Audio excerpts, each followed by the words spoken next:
ఇందిరమ్మ ఇళ్ల నిర్మాణాన్ని వేగవంతం చేయాలని లబ్ధిదారులను మంత్రి పొన్నం ప్రభాకర్ కోరారు. సిద్దిపేట జిల్లా హుస్నాబాద్ మండలం తోటపల్లిలో ఇందిరమ్మ ఇళ్ల లబ్ధిదారులు గోళ్లలింగం, లావణ్యల నూతన గృహప్రవేశం కార్యక్రమంలో అధికారులతో కలిసి మంత్రి పాల్గొన్నారు. పూజా కార్యక్రమంలో పాల్గొని ఇందిరమ్మ ఇళ్లను ప్రారంభించారు. అనంతరం హుస్నాబాద్ పాలిటెక్నిక్ కళాశాల ఆవరణలో వనమహోత్సవంలో భాగంగా మొక్కలు నాటారు. నూతనంగా ఏర్పడిన శాతవాహన యూనివర్సిటీ ఇంజనీరింగ్ కాలేజ్ విద్యార్థులతో ముచ్చటించి వారికి శుభాకాంక్షలు తెలిపారు. శాతవాహన యూనివర్సిటీ ఇంజనీరింగ్ కాలేజ్ మొదటి సంవత్సరంలోనే అన్ని సౌకర్యాలు ఏర్పాటు చేశామని మంత్రి తెలిపారు. ఇంకా ఏ సమస్య ఉన్నా యూనివర్సిటీ వీసీ దృష్టికి తన దృష్టికి తీసుకురావాలన్నారు.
మార్పుల ప్రాంతమైన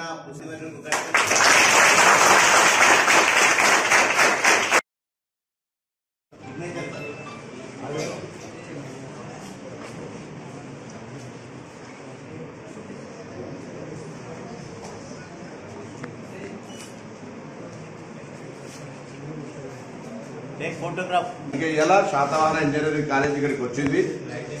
తొందరలోనే 1-2 నెలల సొంత భవనం కోసం స్థలం ఆల్రెడీ 30 ఎకరాలు కలెక్టర్ గారు ఇచ్చింది. 30 ఎకరాల ముఖ్యమంత్రి గారు తీసుకొచ్చి ఫౌండేషన్ వేస్తాం. నెంబర్ 1.